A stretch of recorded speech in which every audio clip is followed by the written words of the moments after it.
Now, Rock Talk with Mitch Lafon. We're speaking with the one and only Andy Scott, of course, of the band Sweet. The new single is Everything, available on YouTube right now. Already surpassed like 300,000 views, which is crazy, but glorious at the same time. Let's talk about this. This new single, is it just a new single for YouTube and off we go? Or is it, here's the first single of an album that's coming, or an EP that's coming, or here are 10 other videos that are coming? And by the way, the song is fantastic.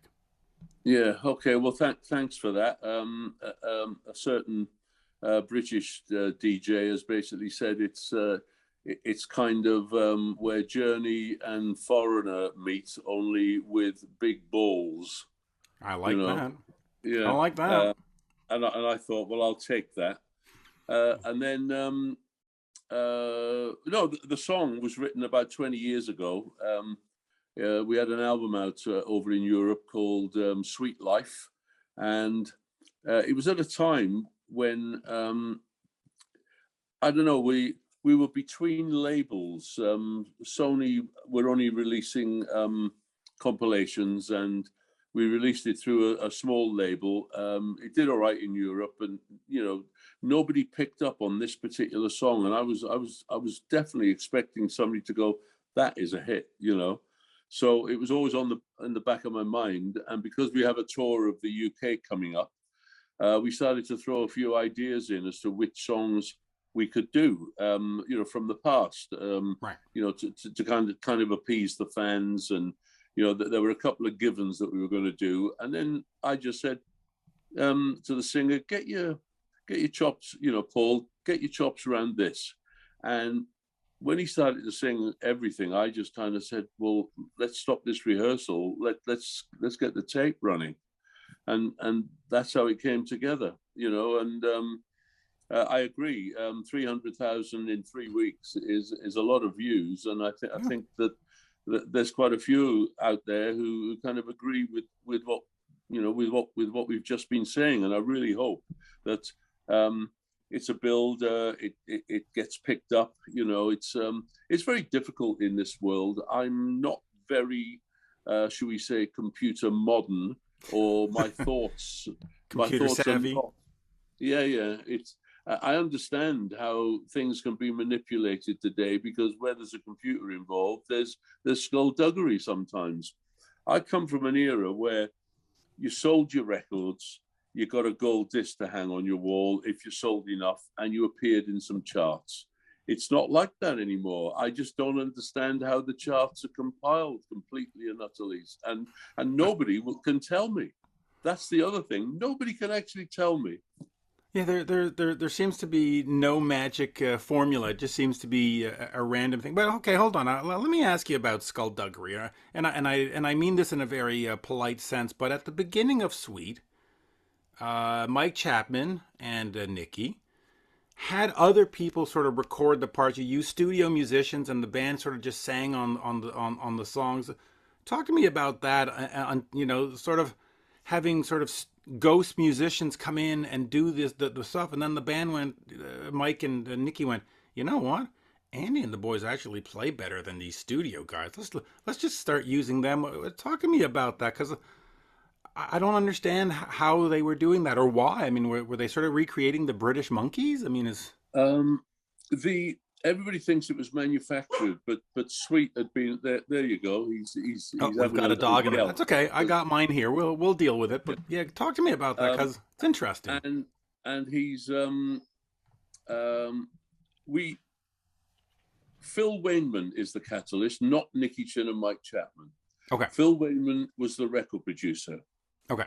Now he had a team of musicians that he liked to work with in the studio, as a lot of fairly big producers did. He was a drummer himself, and he found Nicky and Mike, or the songs were sent to him, and he thought, I'm going to kind of try and get in touch with Brian Connolly, and by chance he bumped into him at the BBC.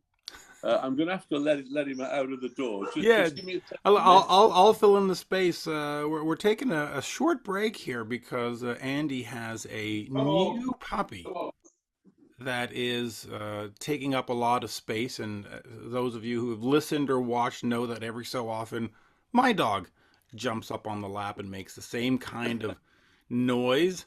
So there we go. Yeah, so okay. No, So I know why he's creating now. My wife's back a little earlier than I thought she was going to be. So, he, me thinking trapping him was a good idea. It wasn't.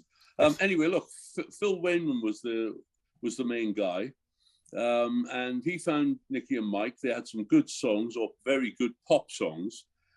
I had come from a band. I'd only been in the band about 6 months. right. And I'd come from a very prog rock band. We were quite young, a band called the Elastic Band. And we were supporting all kinds of different bands like Yes and Jethro Tull at the London clubs and at various venues around the place. We even supported Jimi Hendrix when he first came over to the UK. So I came from a different kind of background musically. So I get involved with Sweet. They play me this very, very pop single. A lot of people from where I come from would have probably run a mile. Right. But right at this time, I'm now, and you may laugh, I'm approaching 21 years old, and I'm thinking I'm a bit old. It's ridiculous. Yeah. So the other guys in the band were slightly older than me, so I could see where they were coming from.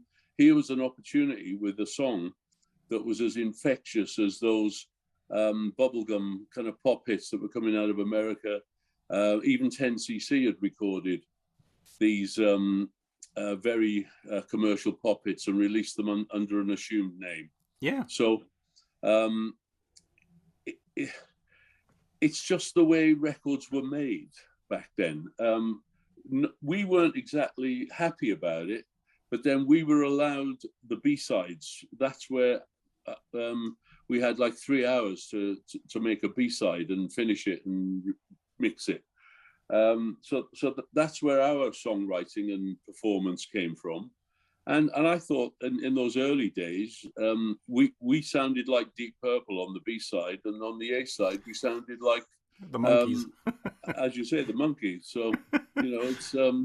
it was a little bit of a contrast, but we suddenly realized that the girls who were buying the records, and it must have been, should we say, the pre-pubescent 13 to 16-year-olds, their older brothers were turning the records over and going, hey, this band aren't half bad. Yeah. And it even got to the point where late night DJs on the BBC started to hold competitions and play our B-sides and say, you'll never guess who this is. Anybody who guesses it will get one of my, goodie bags, surprise packages. And of course, there were guys out there who had heard our B-side. So, one of the DJs was a guy called John Peel, who was infamous John Peel.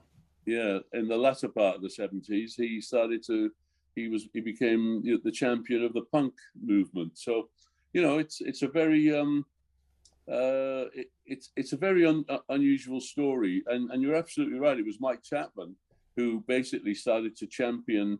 Beginning of 1972, we had a song called Little Willie out. Yeah. Later covered by Bret Michaels of Poison, by the way, which I've always thought cute. That shot up the charts a year after we'd recorded it. We'd actually forgotten about it. We were having hits like Blockbuster in Europe, and that went up into the top 5, I think, in the USA. Everybody was kind of saying, are you going to go over and promote it? And our then manager turned around and said, if you go and promote that, that'll be the only hit you'll ever have. You've moved on. You're even writing your own material that is probably better than suited to you, like Fox on the Run, than the Chin and Chapman songs. So it was a dangerous position to take, to not go and support your top 5 hit in the US. But I actually think that they thought, because it first appeared in the crossover charts. I think they actually thought we were a black soul band, you know, or one of these bands that had, you know, white guys, black guys, you know, because it had that sort of funky bass line and that kind of keyboard stuff. Well, I mean, your songs are infectious. I mean, so many people have covered them, and I do want to ask you about some of the songs because there's such. First of all, on Hellraiser, is that your guitar part at the beginning? Did you come up with that, or did somebody say, "Here, play this"? Talk to me about the beginning of that song because I want to get to later in the '80s when it got sort of taken. Yeah. Okay. The actual guitar riff, not played like that, was actually on Mike Chapman's demo. Okay. And the run up, the da da da da da da da, is Glenn Miller.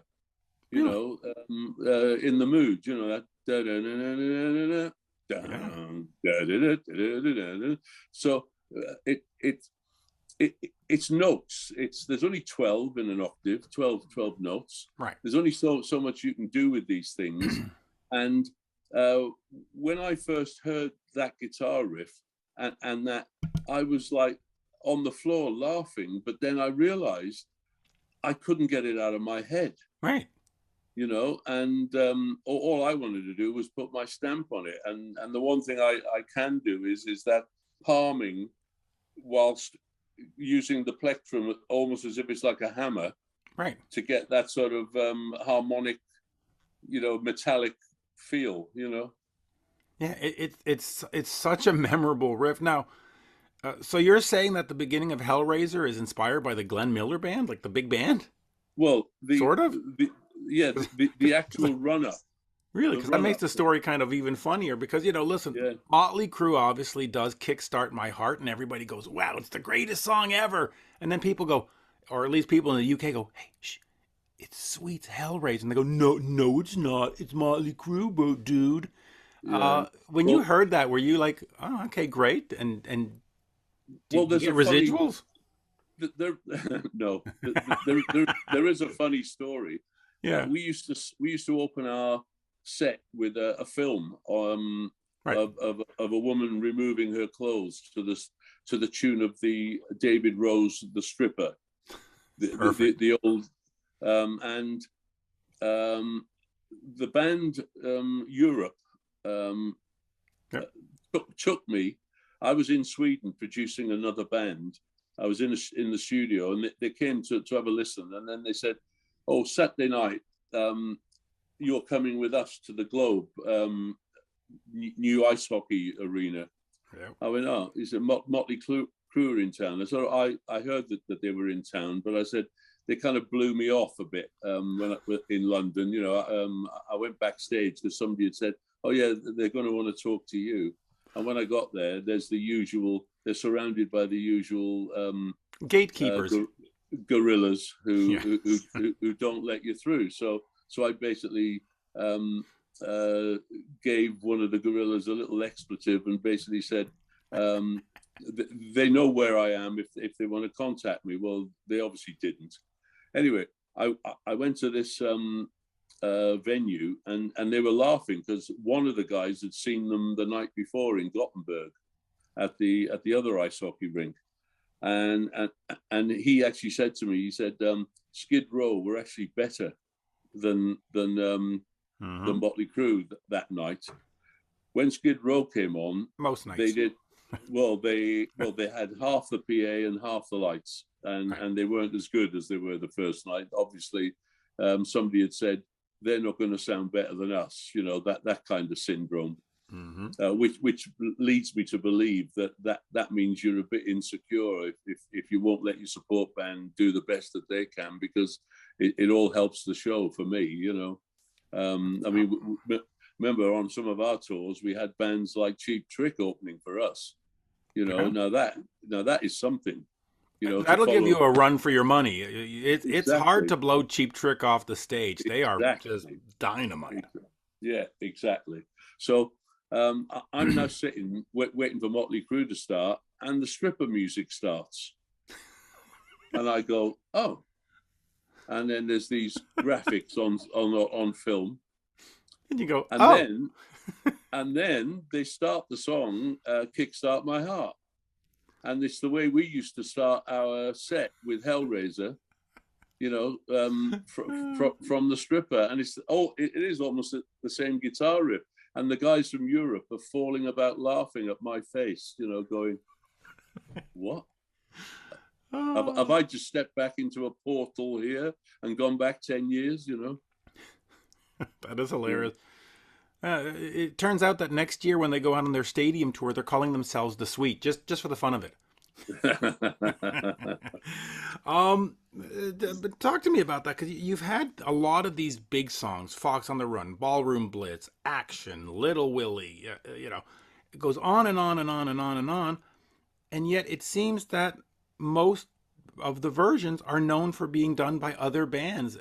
Talk to me. Is that strange? Is it frustrating? Is it like, I don't care, the check comes in and I cash it, I'm good? Uh, Talk to me about the fact that you wrote a lot of great songs for other bands. Yeah, it's not about money. Okay, But having said that, I'll take it. Yeah, of course, the Def Leppard version of Action is interesting and great. And you know, when it first came out, I sent a message, you know, to Joe Elliott, basically saying, "Well done, you know, that is a hell of a take." And I said, "What you've done is you've Def Leppardized our song. You know, in other words, you've taken some of the sweetification out of it and put a bit more spots on it. You know, it's the same with the band Saxon when they did my song, "Set Me Free." That's right. I forgot about that. Yeah. You know, that was great. Earlier this year, we finally released "Set Me Free" as a single over here, which went in the lower regions of the main chart, but also was like #1 in a few radio charts over here, heavy rock charts, Planet Rock and stuff. But for me, it's not a problem, because in Europe, in probably Australia, maybe Japan, but you know, all of mainland Europe, they know our songs. I think in America, they hear these songs and they're not sure who the band is. I think there's a little bit of that going on, you know. Yeah, there is, and I mean, my favorite, which I actually have in my phone currently, is the Hunters doing Fox on the Run, which, and if people don't know, the Hunters is Klaus Meine and Rudolf Schenker singing it. Is it the German version? Or I do have the German version. I do. Yeah. And that was interesting, and and then I'll move on to get to modern day and everything and stuff. I'll stop with these questions, but that was interesting because back in the day in Germany, they didn't have really any copyright laws. So Dieter Dierks had a bunch of unknown German people, or German artists, let's say, re-record all these hits and make them German hits, and kept all the profit. And eventually somebody went, you know, that doesn't sound like it should be legal. Let's change that. But for many years, that's how sort of Dieter Dierks made his change. I know that there was always something in publishing and performance right law where if somebody re-recorded a song in a different language, they took the lyricist's share of the royalty. So, and my view on that is rather have something of something than a whole lot of nothing. You know? Yeah, I was trying to pull it up on my phone to play because it's hilarious to hear Klaus Meine singing "Fox on the Run" in German. Fuchs get Voran, or whatever they call it. It's the weird thing about the Hunters who became Scorpions, Yep. They just changed their name to the Scorpions when we were doing 2 years running. We did 2 major tours of Germany, all the big halls, you know, the Olympics, the Olympiahalle in Munich and the old Deutschlandhalle in Berlin, and all these 10,000 capacity halls. Yep. And we took the Scorpions with us. They were with us for nearly 2 years. And every time I see Klaus Mines, he thanks me and says, without those tours, we would never be where we are today. Yeah, you see? And you got to love that. Bringing it back to the modern day, and I'm not going to talk about the two Sweet bands. That's another story for another day. But talk to me about your band, and you're going to do some shows, and you were working out these set lists. What is sort of the plan, and what keeps you motivated right now? Is it just you just love to play, and you got to get out there? Do you make new music? Do you make new albums, or do you say, you know what? I got a catalog of hits. I'm just gonna go play the hits and make the fans happy. There will always be space for new material. We're not prolific. We're not like my mates in Uriah Heep, where every 2 years or so they're releasing a new album of brand new material. I think they're on their 25th album so far. Wow. So and every time I bring the subject up and I say to Mick, I said, I don't know how you do it, Mick, and he said, well, you just got to keep pushing forward, and once in a while something sticks, and he's right. It's just that we're less prolific since those 8 days in the up until the end of the 80s. Yeah. I think we release an album every 10 years now of new material. But yes, we were working on some new material, and then the pandemic hit, and it was all Zoom calls and just keeping in touch. Couldn't get together as a band. The only way I see us recording is for us all to be in the same room. Where the old style. Yeah, four on the floor, cut it live. Exactly. We don't. We may well use a click track here and there, but you don't record to a click track and then send it to the drummer to put his drums on.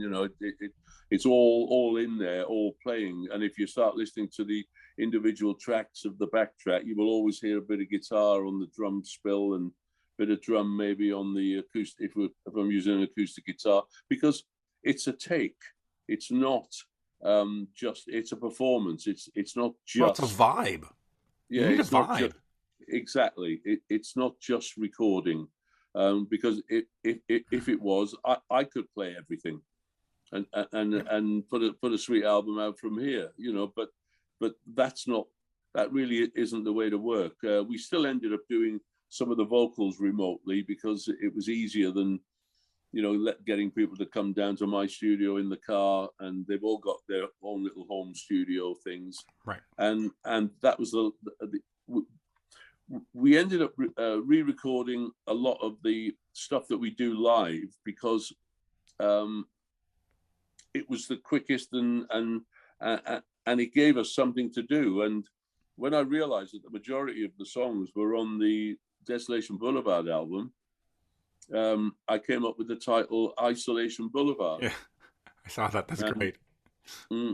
So that was our last album, and the new album, the new material album, has been shelved, and next year we'll get that finished. I think we're going to go into Peter Gabriel's studio, which is quite close to where I live, which I've used many times, and we always get a good result there. We always get a good vibe. I didn't realize how many bands, the last time I was there, I bumped into people like Robert Plant, and there are still lots of people. Yeah, lots of people who use it. And just to mention, you said that if you wanted to just record the songs, you could do it all yourself. I know that you started off as a bass player, so I'm assuming you still play bass. Do you do keyboards and drums? And I mean, obviously you do guitars, we know that. But do you do the rest? Up until Love Is Like Oxygen, any keyboards that you heard on a Sweet record were me. Right. And drums? Can you get by? I'm not a good enough drummer, but I have access to many good samples, including Mick Tucker, who is no longer around. I can get his drum sound, we could actually put something together where you would believe Mick Tucker's playing again. I'm a bit loath to do that right now, but we are all. I am I'm talking to all the families, because after a pandemic, you just want to make sure that they're okay. Right. They're still receiving royalties, and I just want to make sure that the kids, like Brian's kids and Mick's daughter and Stevie's daughter over here in England. I just want to make sure that they're all right, and That they're all right. And we've all been in touch, and I think a couple of them are going to come to our London show in December. Oh, so it's just, now I'm in touch with them, I could broach that subject and say, how do you fancy a bit of posthumous, release? Because it had never really occurred to me before, but I actually think that everybody might well be up for it, and I think there might just be a track out there that hasn't been put out. See, I'd finished. love that, and I'm just going to say, and I'm going to speak generally, but that 70s European drum sound, Andy Parker, what the Scorpions were doing on In Trance and stuff. There's even Peter Criss of Kiss had that. It had that sort of big open. I don't even know how to describe, but that early 70s drum sound is brilliant. I love it. So yeah, bring it out. Yeah, the difference, I think, between British records then and bands that came out a little bit later, like Boston and Journey and eventually Foreigner, is that we used to look at the American sound, and then you realize that there's probably plastic sheets around every single drum, so that when you hit it, you don't hear it on another microphone. Whereas the British way is just stick a couple of mics over the top and get the balance of the drums right, and then record it, because it's a bit more open. I mean, you only have to listen to Led Zeppelin, and some of those great drum sounds were done with two mics, apparently. Oh, it's amazing. One over the top and one on the bass drum, And you know what? That bleed, as we call it, is prevalent in a lot of those. There's a song, and I don't know if you know it, but it's by the Scorpions called "They Need a Million," and you hear the guitar changing here, and you're just like, oh my god! And yet, I can't imagine hearing the song without that. But if you recorded like that in 2021, you'd be like, oh my god, can you believe that they left that in? What a horrible.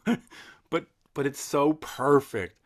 Yeah. Anyway, I mean, there's a couple of things on our records where a bass drum is missing in Hellraiser, for example, and the guitar, no matter what we did, because I had to drop something in. I'm trying to remember which song it is. And it's not coming to me right now, but we had to drop it because I anticipated. Well, that anticipation is still on the drum mics, even though I dropped it in later to make sure it came in on time. You still get this, in the background on the drum mics if you're listening for it, You see, and I love that. Those what I call imperfections are there's a perfection in the imperfection. And that's where you listen to early Sabbath and Zeppelin and even Alice Cooper and Kiss and Bowie. They all had these little moments where you just went, "Oh my god!" Well, but if you take them out, the famous one is the Gene Genie, where Tufty, Trevor Bolder, goes up to the B a bar early. When they go into the first chorus, they're all still on the E, and he goes dun, dun, dun, and then they all join him. And they left it in, and but that's what we like now. Oh, it's I mean, true. look at what's his name, Charlie Watts. He wanted to repair it, and everybody said no, don't repair it. Yeah, and look at Charlie Watts and the Stones. He starts every song sort of at a nice slow rhythm, and by the end of it, he's like, brrr. Yeah, but that's every band. Well, yeah, but it Um, wouldn't fly like that anymore. Now they no, correct. They correct. Oh, you got to well, pitch correct. You got to lead correct. You got to tone correct. Oh my God. all those sweet hits, apart from something like Oxygen, which was, I don't mean clocked, but we had to hold on to the kind of timing. But all of those sweet hits prior to that, if you put a clock on the beginning and a clock on the end, there'll be at least 5 BPM difference, I would have thought. Wow. And you see though, but that's what makes them special. And now we've taken that humanity out of the songs, and everything just sounds like it comes out of a can. It's like soup in a can now. Mm. And there's just something about real soup, if I can put it Yeah, that way. yeah. Anyway, so everything is out now. The video is on YouTube. We've got some shows coming up. Coming to Canada or North America at any point? We have definitely been talking to people, but you touched on something earlier. Yeah, the two I bands. can't. Well, no, there isn't. I mean, Right. damn well there's only one suite. Of course. The problem is that you've got a family now who are. I really don't know what their motive is, but Steve's gone. It should have been left to rest. Mm-hmm. It's such a shame that Steve and I didn't really do anything, and I guess it's because of his lack of interest in coming back to the UK. Really, I think that's what it all stems from, and to actually think that because the band want. Look, I get it that they might want to carry on and have a bit of a tribute to Steve, Right. In his memory. But you can't call it the suite. They're not old enough. They've not experienced anything to do with it. All they've done is they've got on stage with an iconic bass player Right. and played the songs. It's that simple. And now they're, as somebody put it, he said it's like tuning a radio. There's a bit of interference going on, and until you find the next channel, that's the only way I can look at it. I can't get seriously involved because my time is a little more precious than that. Yeah, and I know that they have that sort of U.S. version. I don't think that prevents you from touring Canada and using all the trademarks and stuff. In the States, who knows what it's going to look I like? don't think it'll stop us from coming to the US either, because with 50 odd years of history, you can't just undo that in one fell swoop with Yeah. I have some paperwork here. I mean, at the very worst, we'll just say from the UK. Yeah. Sweet UK. Yeah, it's not impossible. It's a strange situation, and just for my own personal edification, once and for all, do we say sweet or the sweet? Because it's always been the sweet, sweet, the sweet, sweet, sweet, the sweet. It makes no difference to me because the early singles were the sweet, Right. and it changed to Sweet, and I can't remember which song it was. It might have been a song like the 16s. It might have been Teenage Rampage. It might have been Fox on the Run. But all of a sudden, the word "the" had been dropped. Bands like the Kinks and the Who, Right. you can't really drop the. Right. Was there like an AOR meeting where they went, okay, for the next thing we're gonna drop the real no really yeah. Did they have? It was. I hate to say it, I think it was us. Oh, good. So at least it wasn't a record company guy that said, No. boys, listen to me, drop the. I think it was us basically looking at the logo and going, look, where'd you put the? Yes. Yeah. Sweet is much. Yeah. I don't want to say more profound, but I'm going to say it's much more profound to say just sweet. Anyway, legendary. And I have to say, it flies out of a poster when you see the band advertised. So, yeah. Yeah, it does, and I'm glad. But there's always this discussion: is the sweet the anyway. Thank you, sir. I'm ready for a part two because I have a million more questions. But we're at 45 minutes, so Yeah. let's leave it at that. But let's do Well, another I'm 45 at willing some to do point. another one. No Yeah, problem. You know, absolutely. And I'm in. I'm in, and I'll see if I can get my co-host to join us. He was traveling from Toronto, so I guess he didn't get back in time. But such, Okay. such as the traveling in pandemic times, planes Yeah. and flights, and Well, you know how to contact me. Just yep, send me a, and we'll arrange the next one. And good old Billy, eh? yeah. A glass onion. Yeah, and just real quick, Sweet Everything 2021 here. Look at that. 300. Oh, no, that's the subscribers. Where's the video count on this? Where's the video count on this? Oh, It'll be, 320,000 views. wow. And we're recording this about 2 weeks after it came. No, 3 weeks after it came out. So that's not bad. 100 clicks, 100K clicks a week. That ain't Yeah. bad. No. Well, No. congratulations. It's a great song. I played it I the was first going to time and I say, went, ooh, nice. in the old days, if that was used as a chart, I think we'd be definitely in the top 5. Yeah, and you know what's funny, since we're talking about charts, a lot of them are going to #1 in sales on Billboard on 20,000 sold. So if you take a single that has 320,000, it's #1 in my Yeah. books. It's number Well, one in my books. we used to sell like somewhere between 50 and 100,000 records a day, 5 days a week when we were having the massive hits. So most of those hits from something like Blockbuster through to Teenage Rampage, even Fox on the Run would have sold over 1 million, you know, so. Wow. Well, there you go. And thank you to Dieter Dirks for giving the Scorpions a career based on your music. Thank you, Yeah. sir. Always Yeah. a pleasure, and let's do another one at some point. And as we say in Montreal, merci beaucoup. Okay. Yeah. Yeah. Yeah. Merci. Cheers. Bye now.